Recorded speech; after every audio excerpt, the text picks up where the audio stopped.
خدا دی قسم ہو نہیں سکدا او مومن جو مندا نہ ہووے حکومت نبی دی، نہ توحید لبدی نہ ایمان ملدا جے ہووے نہ دل وچ محبت نبی دی۔ خدا دی قسم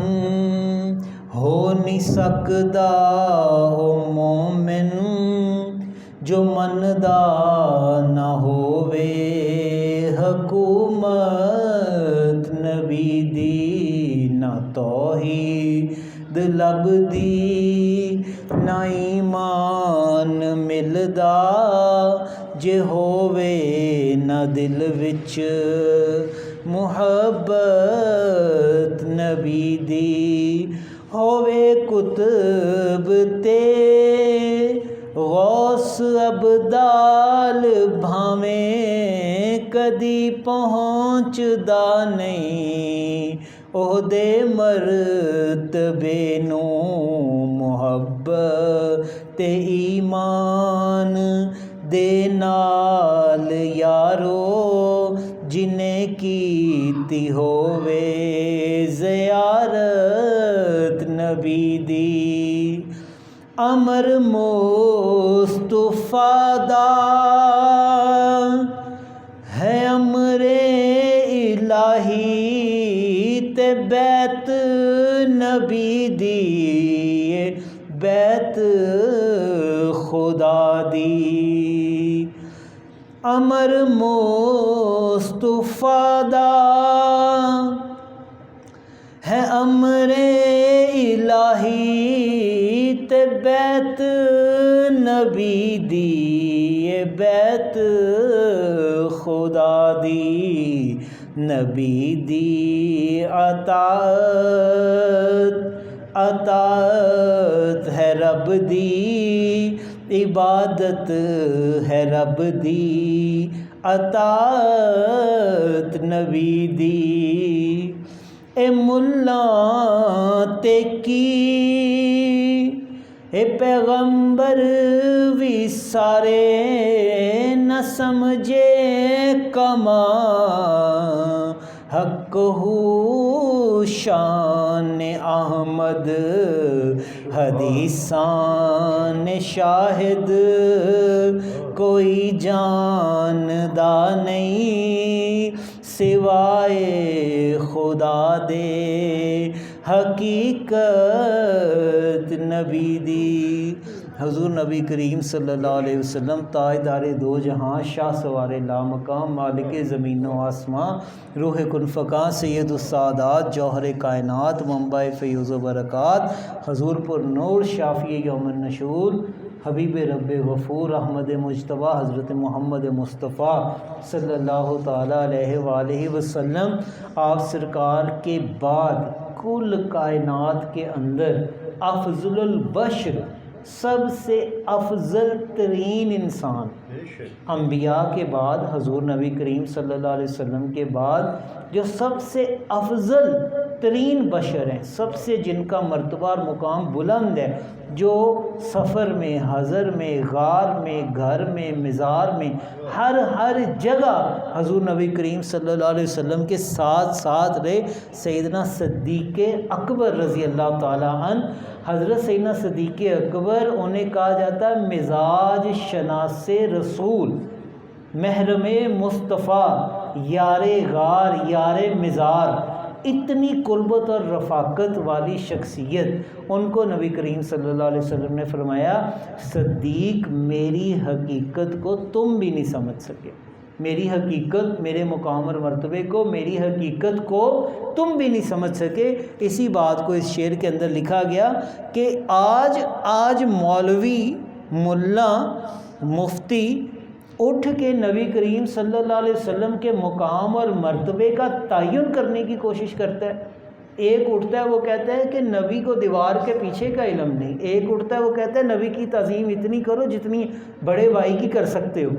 ایک اٹھتا ہے وہ کہتا ہے نبی کا خیال اگر نماز کے اندر آ جائے تو نعوذ باللہ من ذالک نماز خراب ہو جاتی ہے، نماز خالص نہیں رہتی۔ اسی کو لکھا کہ اے ملا تیکی، کہ آج کل کے مولوی جو ہیں آج کل کے ان کے بس کی بات ہے۔ اللہ تبارک و تعالیٰ نے تو موسیٰ علیہ السلام کو فرما دیا،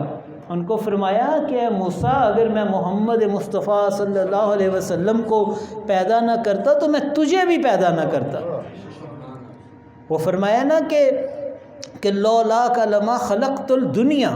کہ میں دنیا نہ پیدا کرتا، لولاک لما خلقت الافلاک، کہ میں یہ آسمانوں کو پیدا نہ کرتا۔ تو مولوی حضور کی شان کا تعین کرے گا۔ آج کا جو لوگوں کے ایمان لوٹنے کے لیے، لوگوں کے عقیدے خراب کرنے کے لیے جو طرح طرح کے مذہب آگے، طرح طرح کے فرقے آگے،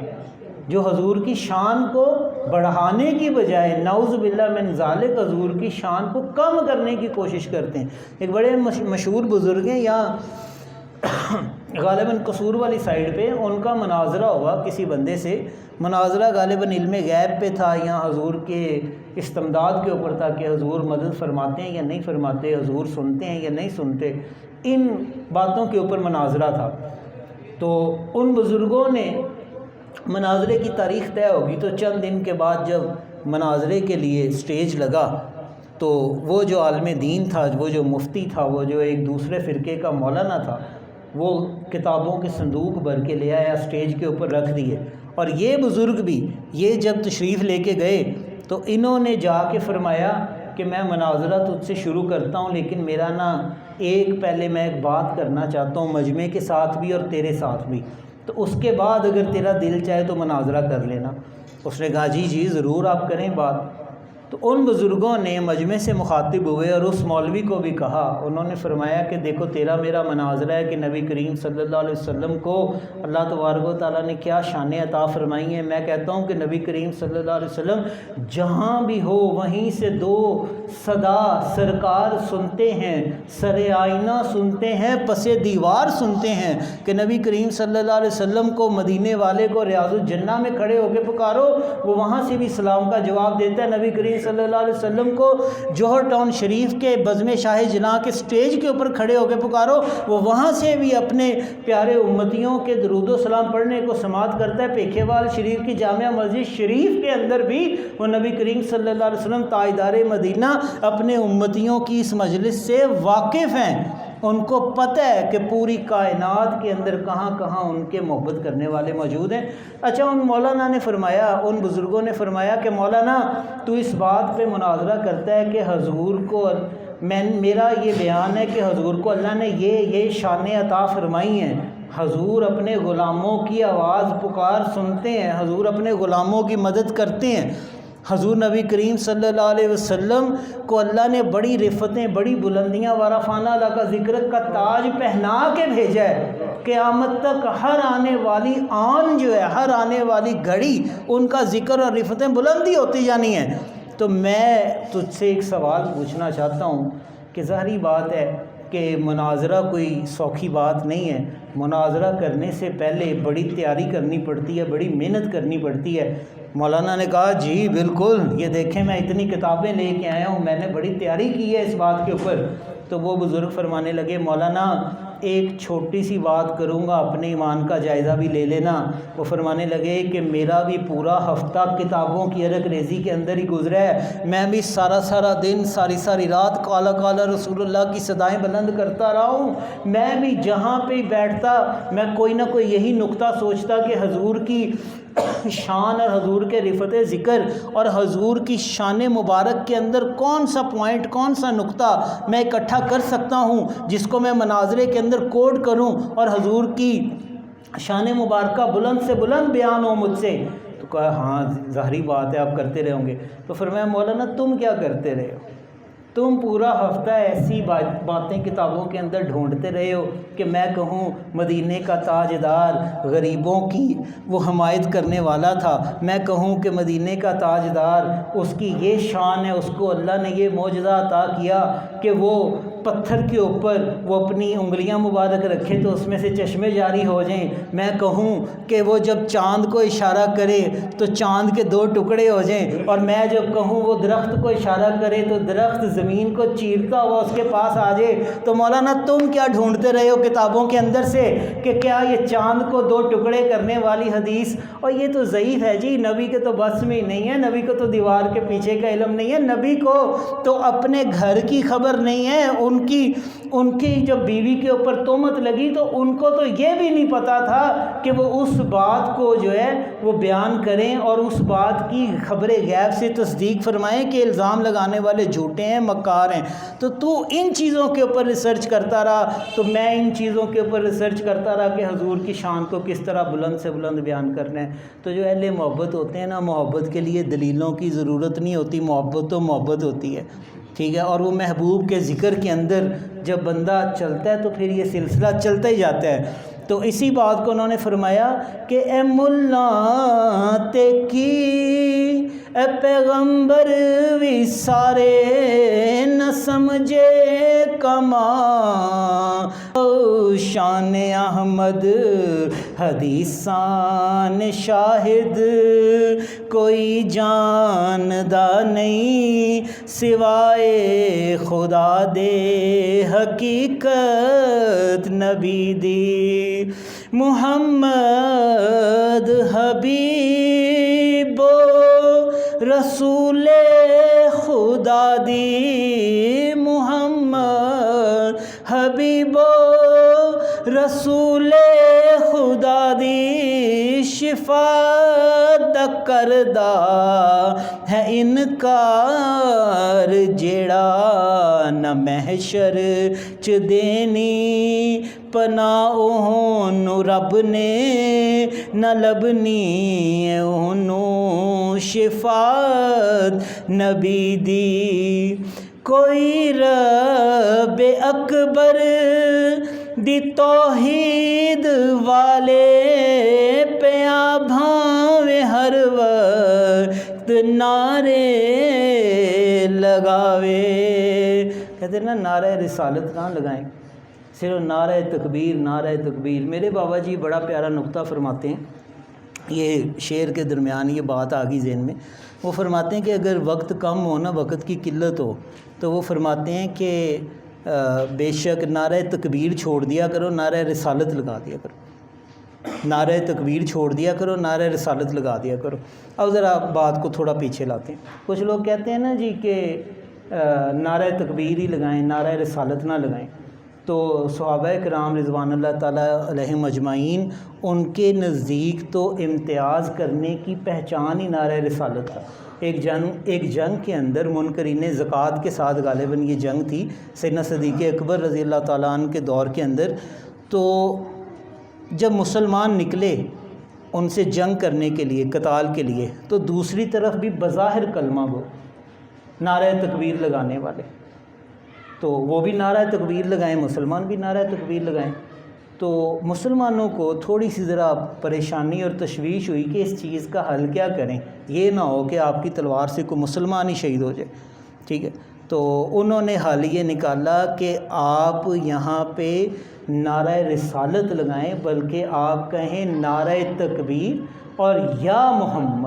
محمد کی صدائیں بلند کریں۔ تو یہ جو میں نے کہا نا، میرے بابا جی کہتے ہیں کہ اگر وقت کم ہو نا، بعض دفعہ جلسے جلوسوں کے اندر ہوتا ہے نا، سٹیج کے اوپر وقت کم ہوتا ہے، تو وہ فرماتے ہیں کہ نعرہ تکبیر اگر لگانے کا وقت نہ بھی ہو نا، تو نعرہ رسالت لگا لیا کریں۔ اس کی وہ بڑی پیاری محبت کی وجہ بیان کرتے ہیں، وہ فرماتے ہیں کہ نعرہ تکبیر کے اندر صرف اور صرف اللہ کا ذکر ہے، اور نعرہ رسالت کے اندر اللہ اور اللہ کے رسول دونوں کا ذکر موجود ہے۔ جب ہم لگا دیں نا، جیسے نعرہ تکبیر اللہ اکبر، نعرہ تکبیر، نعرہ رسالت یا رسول کہ اللہ اور اللہ کے رسول دونوں کا ذکر آ گیا، تو وہ فرماتے ہیں یہ محبت والوں کی نشانیاں ہوتی ہیں۔ وہ فرماتے ہیں کہ اگر کبھی وقت کم ہو نا، تو نعرہ رسالت ہی لگا دیا کریں۔ تو اسی کو فرما رہے ہیں، کوئی رب اکبر دی توحید والے پیا بھاویں ہر وقت نعرے لگاوے خدا دی قسم اے او مردود رہندا نہ جد تک مننے رسالت نبی دی محمد دی اطاعت دا میثاق دے دن خدا نے رسولاں تو وعدہ لیا سی تے آدم تو عیسیٰ تلک سارے نبیاں سی اقصا چ منی امامت نبی دی قیامت دے دن سارے نبیاں نے یوسف قیامت دے دن سارے نبیاں نے یوسف محمد دے چنڈے دے ہیٹھاں کھلونا تے سارے دے سارے نبی مڑ کے جاسن خدا کول زیرے قیادت نبی دی خدا دی قسم ہو نہیں سکدا او مومن جو مندا نہ ہووے حکومت نبی دی۔ سب دوست درود پاک پڑھیں۔ الصلاۃ والسلام علیکہ یا سیدی یا رسول اللہ لا علیکہ والصحابہ یا سیدی یا حبیب اللہ۔ یہ جو آیہ کریمہ ابھی میں نے آپ دوستوں کے سامنے پڑھی، اللہ تبارک و تعالیٰ سورہ مائدہ کے اندر ارشاد فرماتا ہے کہ اے ایمان والو اللہ کی اور اللہ کے رسول کی اطاعت کرو۔ قرآن کریم کا حکم ہے ادخلوا فی السلم کافہ کہ دین کے اندر پورے کے پورے داخل ہو جاؤ، دین کے اندر پورے کے پورے داخل ہو جاؤ۔ اور نبی کریم صلی اللہ علیہ وسلم کی اطاعت یہ وہ عظیم نعمت ہے کہ اس غلامی کا پٹا جب گلے کے اندر آ جاتا ہے نا تو بندہ خود شہنشاہ بن جاتا ہے۔ اس غلامی کا پٹا جب گلے کے اندر آ جاتا ہے تو بندہ خود وہ جو ہے وہ مالک بن جاتا ہے۔ حضرت سیدنا عمر رضی اللہ تعالیٰ عنہ وہ اکثر مفہوماً بتا رہا ہوں، وہ اکثر رویا کرتے، وہ فرمایا کرتے کہ میں وہ عمر تھا کہ جس کے باپ نے اسے اونٹوں کا ایک وہ ریوڑ دیا، چند اونٹ دیے بکریاں دیں چرانے کے لیے، تو مجھ سے تو وہ چند اونٹ کنٹرول نہیں ہوتے تھے، مجھ سے وہ چند اونٹ جو ہیں وہ کنٹرول نہیں ہوتے تھے چراگاہ کے اندر۔ تو فرماتے ہیں کہ حضور نبی کریم صلی اللہ علیہ وسلم کی غلامی کا یہ فیض ہے، حضور نبی کریم صلی اللہ علیہ وسلم کے دین کا، دین اسلام کا یہ فیضان ہے کہ اس دین اسلام کی برکت سے 22 لاکھ مربع میل کا عظیم الشان رقبہ ان کے کنٹرول کے اندر تھا۔ اور وہ فرمایا کرتے تھے کہ اگر کسی دریا کے کنارے کوئی کتا بھی وہ پیاسا مر جائے تو ٹھیک ہے، اگر کسی دریا کے کنارے کو کتا بھی پیاسا مر جائے تو اس کا بھی قیامت والے دن عمر اللہ کو جواب دے۔ یہ ان کی حکومت تھی کہ نبی کریم صلی اللہ علیہ وسلم کی حکومت اور حضور کے سکے کو، حضور کے اختیارات کو انہوں نے مانا ہے۔ ان کا یہ عقیدہ تھا کہ تاجدار دو جہاں شاہ سوار لامکاں کی بارگاہ میں جب آپ آ جاتے ہیں تو وہ اتنا بڑا بادشاہ، اتنا بڑا شہنشاہ ہے کہ اس کے آگے غلاموں کے اندر بادشاہ اور شہنشاہ ہو جاتے ہیں۔ تو نبی کریم صلی اللہ علیہ وسلم کی حکومت کو ماننا اور دین کے اندر پورے کے پورے داخل ہونا یہ بہت ضروری ہے۔ جب بیت المقدس فتح کیا نا مسلمانوں نے تو حضرت عمر رضی اللہ تعالیٰ عنہ انسپیکشن کے لیے گئے تو غالباً حضرت عبیدہ تھے آگے سے، تو حضرت عمر جب جا رہے ہیں تو ادھر انہوں نے بیت المقدس کا قبضہ ہینڈ اوور کرنا تھا مسلمانوں کے۔ ان کی شرط تھی کہ خلیفۃ المسلمین خود آئے تو پھر ہم یہ قبضہ، نصرانیوں نے کہا ہم دے دیں گے مسلمانوں کو۔ تو جب حضرت عمر تشریف لے کے گئے نا تو آپ سرکار کہ لباس مبارک کے اوپر پیمند لگے ہوئے ہیں اور آپ سرکار ایک بالکل سادہ انداز کے اندر تشریف لے کے جا رہے ہیں، تو حضرت عبیدہ آگے بھاگ کے تشریف لائے، انہوں نے آ کے عرض کیا کہ آپ یہ ایک عمدہ پوشاک پہن لیں، آگے اتنے بڑے پروٹوکول کے لوگ ہیں، اتنا ان کا ہم اتنا بڑا مشن ہم نے جیتا ہے، ان سے اتنی بڑی جنگ جیتی ہے، تو وہ لوگ کیا کہیں گے کہ مسلمانوں کا جو خلیفہ ہے یا بادشاہ ہے، خلیفہ وقت ہے، اس کی یہ حالت اس طرح۔ تو حضرت عمر رضی اللہ تعالیٰ عنہ نے ان کو بڑا تاریخی جواب فرمایا، آپ نے فرمایا سنو، ہماری عزت صرف اور صرف اسلام کی وجہ سے، لباس اور ان چیزوں اور ان معاملات کی وجہ سے نہیں ہے۔ کیوں؟ ان کا یہ عقیدہ تھا، ان کا یہ ایمان تھا کہ ہم نے حضور نبی کریم صلی اللہ علیہ وسلم کی اطاعت کو دل اور جان سے قبول کیا ہے، تو جب آپ کسی کے کسی کے حکم کے اوپر چلتے ہیں نا، تو پھر آپ 313 بھی ہونا تو آپ 1000 کو پچھاڑ جاتے ہیں، پھر تعداد نہیں دیکھی جاتی، پھر یہ نہیں دیکھا جاتا۔ ان کا مطمع نظر بس ایک چیز ہوتی ہے کہ محبوب کا حکم ہے، ہم نے اس حکم کے اوپر عمل کرنا ہے، اور ہم نے اس حکم کے اوپر اپنی سر دھڑ کی بازی لگا کے ہم نے اس کے اوپر عمل کرنا ہے۔ حضور نبی کریم صلی اللہ علیہ وسلم کی اطاعت نہ صرف صحابہ نے کی، بلکہ شجر و حجر،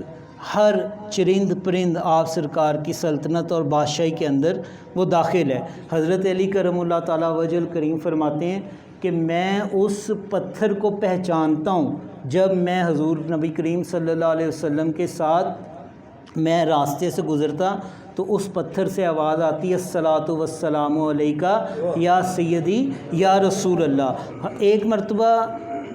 ابو جہل نے حبیب یمنی کو، ان کے دوست تھے، یہ ابو جہل کے دوست، یمن سے بلایا کہ مکہ کے اندر ایک بندہ ہے جو نبوت کا دعویٰ کرتا ہے، تو حبیب یمنی تو یہاں آ میرے پاس مکہ میں، تو بڑا قابل آدمی ہے، سمجھدار آدمی ہے، تو میرے پاس یہاں آ، تو میں چاہتا ہوں تو اس سے بات کر، مناظرہ کر۔ تو کتابوں کے اندر لکھا ہے کہ جب حبیب یمنی تشریف لائے مکہ کے اندر، تو انہوں نے آ کے جب وہ رات کو پہنچے تو انہوں نے کہا میں ذرا جا کے دیکھنا چاہتا ہوں کہ جس نے نبوت کا دعویٰ کیا ہے، میں اس سے ملنا چاہتا ہوں، میں دیکھنا چاہتا ہوں۔ تو ابو جہل نے کہا نہیں ابھی جانے کی ضرورت نہیں ہے، تم صبح چلے جانا۔ ابو جہل کے دل میں یہ خطرہ تھا کہ ایک دفعہ جو مدینے کے والی کی بارگاہ میں حاضر ہو جاتا ہے، وہ پھر اس بارگاہ کو چھوڑتا نہیں ہے، وہ پھر انہی کا ہو کے رہتا ہے۔ تو ابو جہل نے اگلے دن جب وہ مناظرہ سیٹ کیا تو حبیب یمنی تشریف لے کے گئے، لمبا واقعہ ہے۔ اس میں ایک واقعہ کے اندر ایک بات آتی ہے کہ انہوں نے ایک شرط رکھی کہ ہم آپ کو نبی مان لیں گے اگر آپ چاند کے 2 ٹکڑے کر دیں، اگر آپ چاند کے 2 ٹکڑے کر دیں۔ حضور نبی کریم صلی اللہ علیہ وسلم نے چاند کو حضور نبی کریم صلی اللہ علیہ وسلم کی نبوت اور رسالت کی گواہی دی، اور اس نے کہا کہ میں گواہی دیتا ہوں کہ آپ اللہ کے سچے نبی اور رسول ہیں۔ لیکن اس کے اوپر ابو جہل کا رد عمل کیا تھا، بات میں آپ لوگوں کو یہ بتانا چاہ رہا ہوں، اس لیے میں نے اختصار کے ساتھ بات کی۔ ابو جہل کا رد عمل یہ تھا، اس نے کہا کہ میں تو سمجھتا تھا کہ تمہارا جادو صرف زمین پہ چلتا ہے، لیکن تمہارا جادو تو آسمانوں کے اوپر بھی چلتا ہے، تمہارا جادو تو آسمانوں کے اوپر بھی چلتا ہے۔ بزرگان دین اس واقعے کے اوپر سے ایک نقطہ بیان فرماتے ہیں، وہ فرماتے ہیں کہ قرآن کی مثال جو ہے یدل بہ کثیرا و یہدی بہ کثیرا، قرآن کی مثال بارش کی طرح ہے، قرآن کی مثال بارش کی طرح ہے، اور بارش نے ہر جگہ پہ برسنا ہے۔ اب آگے جو تخم ہوتا ہے جو بیج ہوتا ہے، ڈپینڈ کرتا ہے کہ اس زمین کے اندر بیج کیا ہے۔ اگر وہاں پہ جڑی بوٹیوں، گھاس پھوس کا، زہریلے پودوں کا بیج ہے بارش تو برس رہی ہے، تو اس سے کیا نکلے گا؟ اس سے وہ زہریلی جڑی بوٹیاں نکلیں گی۔ لیکن اگر وہاں پہ کسی پھلدار فائدہ مند شجر کا بیج ہے تو وہاں سے کیا نمودار ہوگا؟ ایک شجر ایسا جس سے مخلوق فائدہ اٹھائے۔ تو اسی طرح لوگوں کی جو طبیعتیں ہوتی ہیں، یہ اولیاء کی کرامات ہوں، انبیاء کے معجزے ہوں، جو سلیم الفطرت لوگ ہوتے ہیں وہ بزرگان دین کی کرامات کو، انبیاء کے معجزوں کو، اولیاء کے کرامات کو وہ تسلیم کر کے اس کے اوپر ایمان لے آتے ہیں، نیکی کی طرف گامزن ہو جاتے ہیں۔ اور جو شقی القلب ہوتے ہیں، جن کا دل حق قبول کرنے کے لیے نہیں بنا، وہ اس چیز کے اوپر بھی نیگیٹو انٹرپریٹیشن شروع کر دیتے ہیں۔ وہ اس چیز کے اوپر بھی ان کی کوشش ہوتی ہے کہ کسی نہ کسی طریقے سے اس بات کو یا جادو کہہ دو یا استدراج کہہ دو۔ تو نبی کریم صلی اللہ علیہ وسلم کی اطاعت نہ صرف شجر و حجر نے کی، صحابہ نے کی، بلکہ چرند پرند ہر چیز آپ کے حکم کے اندر وہ داخل تھی۔ مولا علی کرم اللہ تعالیٰ وجہ الکریم کا بڑا مشہور واقعہ ہے، آپ لوگوں نے سنا ہوگا کہ حضور نبی کریم صلی اللہ علیہ وسلم تشریف فرماتے، حضرت علی کی گود میں سر رکھ کے آرام فرما رہے تھے۔ نماز عصر صلاۃ وسطیٰ کا ٹائم ہوا، نماز عصر کا وقت ہوا، حضرت علی کی نماز جا رہی ہے۔ انہوں نے نبی کریم صلی اللہ علیہ وسلم کی اطاعت کے اندر اب کبھی چہرہ مصطفیٰ پہ نگاہیں ان کی جاتی ہیں، کبھی سورج کی طرف نگاہیں جاتی ہیں۔ یہ اس بندے سے اس کی کیفیت پوچھیں جس کی نماز قضا نہیں ہوتی۔ ہم جیسوں کی طریقت کا تو یہ حال ہے کہ نماز اب وہ ایک ٹاپک الگ ہے۔ یوں اس چیز کا لطف وہ بندہ اٹھائے گا جس کی نماز قضا نہیں ہوتی اور جس کی خدمت بھی قضا نہیں ہوتی۔ اب کبھی وہ چہرہ مصطفیٰ کو دیکھتے ہیں، کبھی وہ سورج کو دیکھتے ہیں، اسی کشمکش میں آنکھوں سے آنسو ٹپکے حضور نبی کریم صلی اللہ علیہ وسلم کے نورانی رخسار کے اوپر گرے۔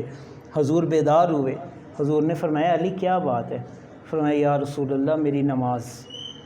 یا رسول اللہ میری نماز۔ تو حضور نبی کریم صلی اللہ علیہ وسلم نے انگلی مبارک سے اشارہ فرمایا اور سورج واپس عصر کے وقت پہ لوٹ آیا اور حضرت علی کرم اللہ تعالیٰ وجہ الکریم نے عصر کی نماز ادا کی۔ اچھا یہ واقعہ بھی نا میں نے آپ کو بہت شارٹ کر کے سنایا ہے، مختصر اختصار کے ساتھ۔ اس واقعے کا پیغام کیا ہے؟ اس واقعے کا پیغام یہ ہے کہ جب اتباع کے اندر، کیوں حضرت علی کو پتہ تھا کہ اللہ کی اطاعت حضور ہی کی اطاعت ہے، اللہ کی عبادت، یہ جملہ غور سے سنیں، اللہ کی عبادت حضور کی اطاعت ہے، اور حضور صلی اللہ علیہ وسلم کی جو اطاعت ہے وہ اللہ ہی کی اطاعت ہے۔ حضرت علی کرم اللہ تعالیٰ وجہ الکریم یہ راز معرفت جانتے تھے۔ اچھا جب انہوں نے نبی کریم صلی اللہ علیہ وسلم کی اطاعت کے اندر انہوں نے یہ محبت والا عمل کر دیا تو اللہ تبارک و تعالیٰ نے نظام کائنات کو بدل دیا اور سورج کو واپس لوٹا دیا۔ اس سے بتانا یہ مقصود ہے کہ جب آپ خالص ہو کے نبی کریم صلی اللہ علیہ وسلم کے دین کے لیے نکلیں تو بظاہر اگر اسباب نہ بھی ہوں تو اللہ تبارک و تعالیٰ اسباب بھی پیدا فرما دیتا ہے، بلکہ بعض اوقات نظام کائنات کے اندر بھی اس کو تغیر کرنا پڑے تو وہاں بھی وہ تغیر فرما دیتا ہے۔ کیوں؟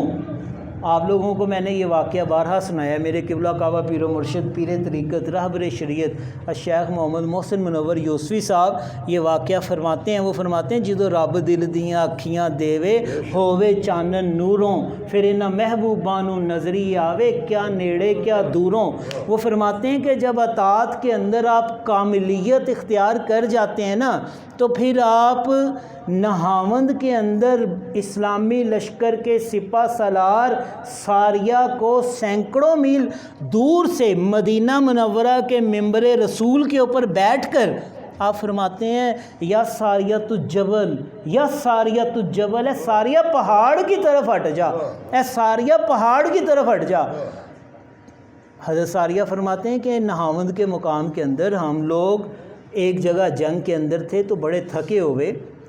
ہم لوگ آرام کے لیے لیٹے کچھ دیر، تو اچانک مجھے سیدنا عمر فاروق کی آواز آئی یا ساریۃ الجبل، ہے ساریہ پہاڑ، ساریہ پہاڑ کی طرف ہٹ جا۔ فرماتے ہیں کہ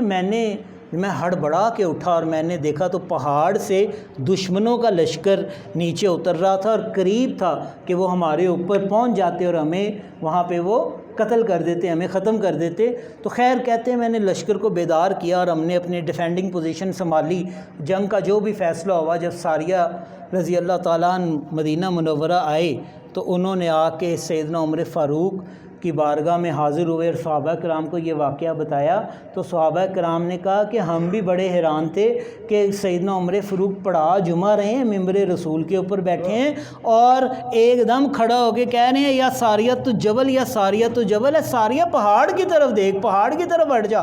فرماتے ہیں ہم حیران تھے، ساریہ تو نہاوند گیا ہوا ہے، یہاں کہاں ساریہ؟ تو اسی کو فرمایا کہ جدو رب دل دیاں اکھیاں دیوے ہووے چانن نوروں، پھر انہاں محبوبانوں نظری آوے کیا نیڑے کیا دوروں۔ جب اتباع کامل ہوتی ہے نا، جب اتباع کامل ہوتی ہے تو میں نے پہلے بھی یہ جملہ بولا کہ اللہ تبارک و تعالیٰ مظاہر فطرت کو آپ کی تسخیر کے اندر کر دیتا ہے، آپ مظاہر فطرت کو بھی مسخر کر لیتے ہیں، لیکن اس کے لیے شرط ہے، اس کے لیے شرط ہے مرمر ایک بناون شیشہ تے ایک مار وٹا پن سٹ دے، دنیا اتے تھوڑے رہ گئے قدر شناس سخن دے۔ یہ طریقت کی ہے، محبت کی ہے، ادب کی باتیں جو ہے نا یہ کرنی تو بڑی آسان ہے۔ میرے بابا جی فرماتے ہیں کہ یہ کرنی بڑی آسان ہے، ان کے اوپر عمل کرنا تھوڑا مشکل ہے۔ تو پھر جب آپ ادب اور محبت اور اتباع کی دنیا کے اندر داخل ہو جاتے ہیں نا، آخری بات عرض کر رہا ہوں، جب آپ اتباع کی دنیا کے اندر داخل ہو جاتے ہیں تو پھر جب آپ اپنے لشکر سے راستہ بھول کے پیچھے رہ جاتے ہیں اور پھر جب آپ جنگل کے اندر سے گزر رہے ہوتے ہیں اور آگے سے جب ایک شیر آ جاتا ہے تو اس شیر کو پھر آپ کہتے ہیں اور انا سفینۃ الرسول، اور انا سفینۃ الرسول، اور میں رسول اللہ صلی اللہ علیہ وسلم کا صحابی، میں رسول اللہ صلی اللہ علیہ وسلم کا غلام سفینہ ہوں، میں حضور کا غلام، میں حضور کا نوکر سفینہ ہوں، اور چل اور جنگل کے کتے مجھے راستہ بتا۔ تو پھر وہ درندہ جس کی فطرت کے اندر چیر پھاڑ ہے، جس کی سرشت کے اندر، جس کی طینت کے اندر وہ چیر پھاڑ دینا ہے، جس کا مقصد جو ایک پریڈیٹر ہے، جس کا مقصد یہ ہے کہ وہ اگلے کو تہ و بالا کر دے، پھر وہ درندہ بھی آپ کی اطاعت کے اندر آ جاتا ہے اور پھر وہ آپ کو راستہ دکھاتا دکھاتا جنگل کے اس کارنر تک، اس نکر تک چھوڑنے جاتا ہے جہاں پہ اسلامک لشکر باقی جو موجود ہوتا ہے۔ تو یہ ساری چیزیں جو ہے نا یہ اتباع ہیں، یہ بات یاد رکھیں۔ اللہ تبارک و تعالی ہمیں نبی کریم صلی اللہ علیہ وسلم کا سچا اور پکا غلام بننے کی توفیق عطا فرمائے۔ جن دوستوں نے سنتیں ادا کرنی ہیں سنتیں ادا فرمائے۔